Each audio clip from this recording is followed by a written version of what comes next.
Just wrapped up recoating my truck camper roof, and this is the Henry Tropical product, and it's two very thick coats.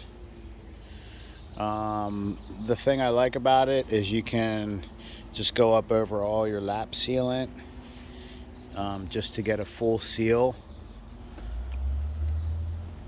Um, Being that I had some overhead trees and whatnot, luckily I didn't have much wind.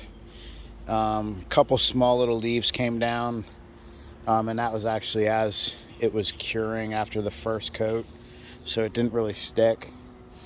We are having a lantern fly problem, and I had, in between coats, I had to pick out a couple nymphs that like fell into it. I just don't really have a controlled atmosphere to work on this. But and then yeah, I have to get my MaxxAir vent cover back on there. But I got the solar back on. I took the AC cover off to do the coating. Yeah, so I do like this, and that you can just kind of coat over top of everything. Tropical is very thin. It's like a thin silicone, real runny. So the part I don't like when you're doing it yourself is down along the side of the trim over in here. It will, you got to get it down because the rubber roof comes down the side, and it'll run down. It'll drip down the side a little bit on the trim with the heat, because I could have taped it off, but when I started out, I did a little bit back here, and with the heat, it was drying fairly quick. It was skimming over. So I knew that I couldn't tape off the edges, because I would need a controlled environment where maybe I had scaffolding set up on each side, and then masking tape that, cut it in, or like roll it in down the side, and then peel the tape. And then that way you get like a nice line. But with the way I had to do it and how it just skims over a little quicker with the warm weather. I didn't want to start peeling tape and say it already skimmed, and then I start pulling the coating apart, and then have to recoat it, and then it just gets a little annoying. Kind of like when you peel paint, painter's tape, and then the paint comes off. I didn't want to have that effect. So there's some areas along the side where it just kind of drips down over just a little bit, and it's kind of dried in place, and it is what it is. It's not a brand new truck camper or anything like that, but I can live with that. It's just a couple spots here and there, but everything turned out nice though. I did it with a real thick 3/4 inch nap roller, and got some really thick coats on there. So yeah, it should be good. It's supposed to be a lifetime warranty, and we'll see how it lasts. The one other thing is, the one RV dealership guy was telling me, because I was going to have it done in the shop, but I just decided to do it myself. But he told me with the Henry is like when I'm in my bare feet, because depending on what kind of shoes you have, if you walk on this and you turn your foot, you can peel apart some of that coating. So you want to be real careful with what you come up here on. Like I wore my flip-flops, and theirs have a pretty flat sole on the bottom. So and then I just take them off and walk around in my bare feet. But everything seems nice and solid. It seemed like it grabbed very well to the rubber roof, and so yeah, we'll see how long it lasts, and and and hopefully there's no issues with it. I do wish Henry would make like a repair silicone tube, like put this stuff in a silicone tube so that I could keep it, you know, in my storage, and then if there was a problem, I could just, you know, open up the tube and squeeze out to repair, like if you hit a little tree branch or something. But yeah, you know, maybe they will come up with that at some point, who knows. I think they did have some other tubes of caulking for some of their different roof paints, but I don't think they had one for the Tropicool. So, but yeah, so that's the update on the truck camper. This globe here I replaced because the original one when I got it, it was cracked and water was getting in between the two globes. The clear part, there's one there, and then that obscure glass, that's the one underneath. So I pulled that out, got the new one in and caulked around it. I had to wait a while to do the roof coating because it was a lot of caulking around there, a lot of lap sealant, and then I had to seal over top of where the brackets were, because when this solar panel was installed, a dealer did it for the last owner, and they didn't really do all the lap sealant. They just did some silicone over the screws and butyl taped the tracks down, and I didn't like that, so I did lap sealant across all on the inside and around the outside. So anyway, we're got all that done, and I'll get down here and show you a couple things elsewhere. So after our first trip, we had taken this off while we were at the campground. We went to Chincoteague Island in Virginia, and the initial load on was fine. Loading it off at the campground and back on was fine. And then when I got home is when I learned a pretty valuable lesson and learned how finicky these things can be. My ground here kind of tapers off a little bit, so this rear jack, I have my blocks on a cinder block, and basically this block, it's a piece of like 2x10 and then plywood glued and screwed to the top and bottom. That'll keep the block from cracking.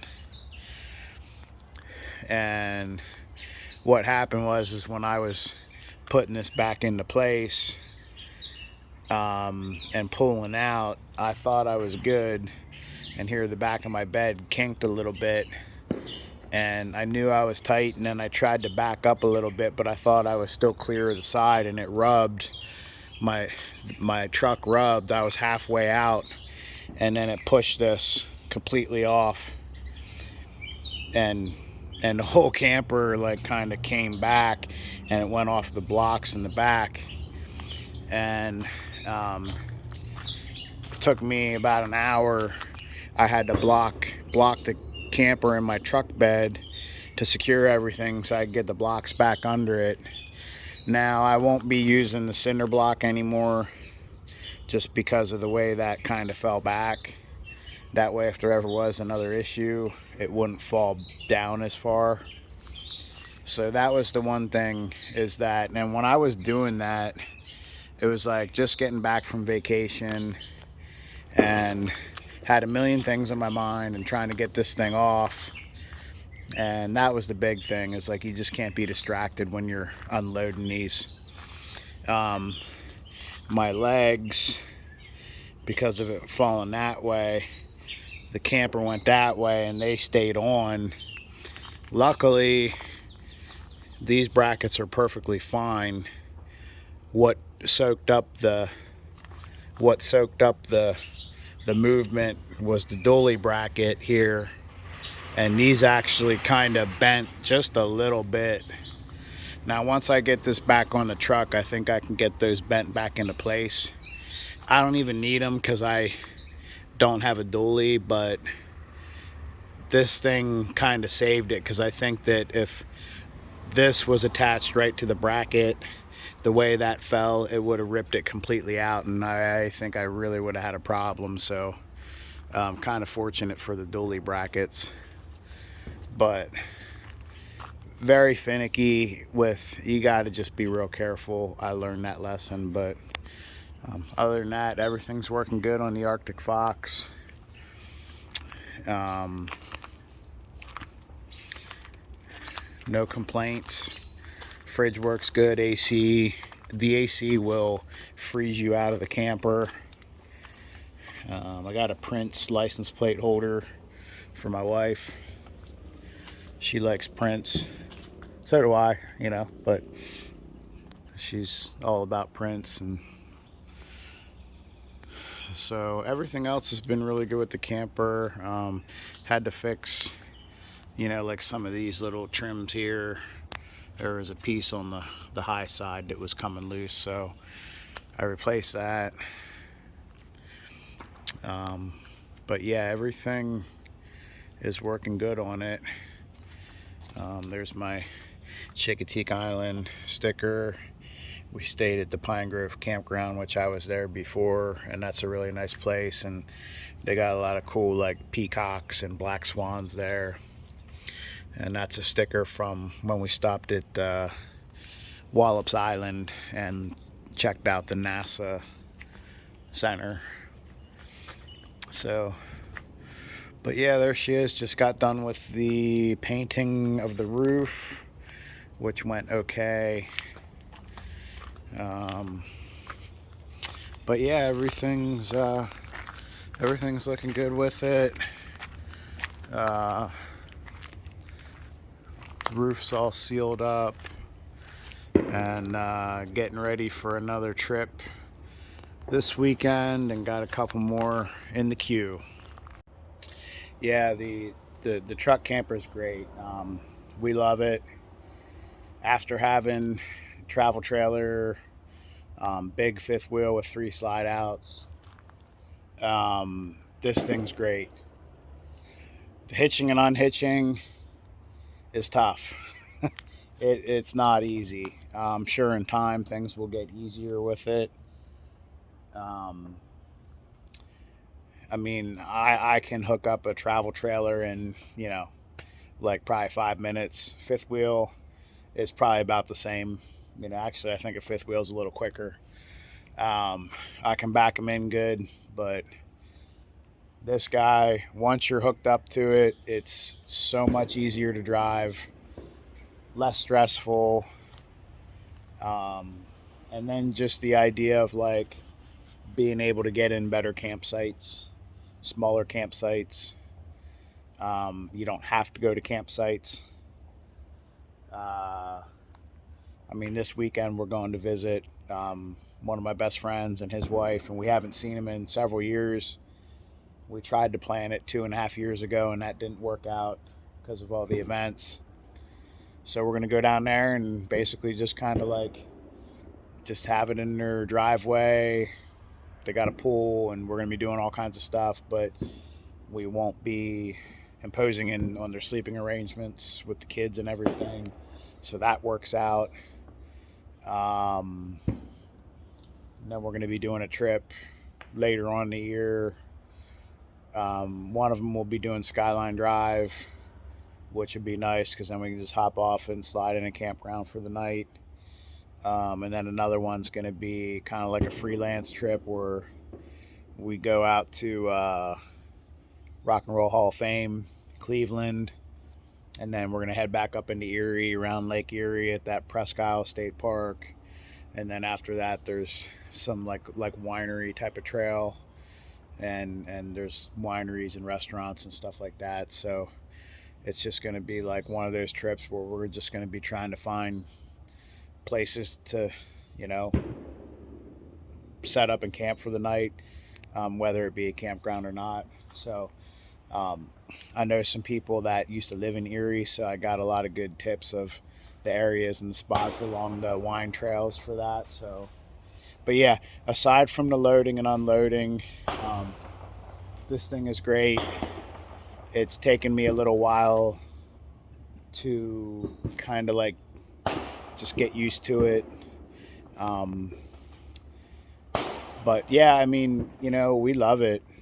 Um, it makes life easier. And what we're trying to figure out now is like, I'm so used to actually doing the Chincoteague vacation was kind of tough because we went there and took it to the campground and took it off because that's what I'm used to doing is going somewhere, dropping the trailer, and then you got the vehicle to drive around, of course.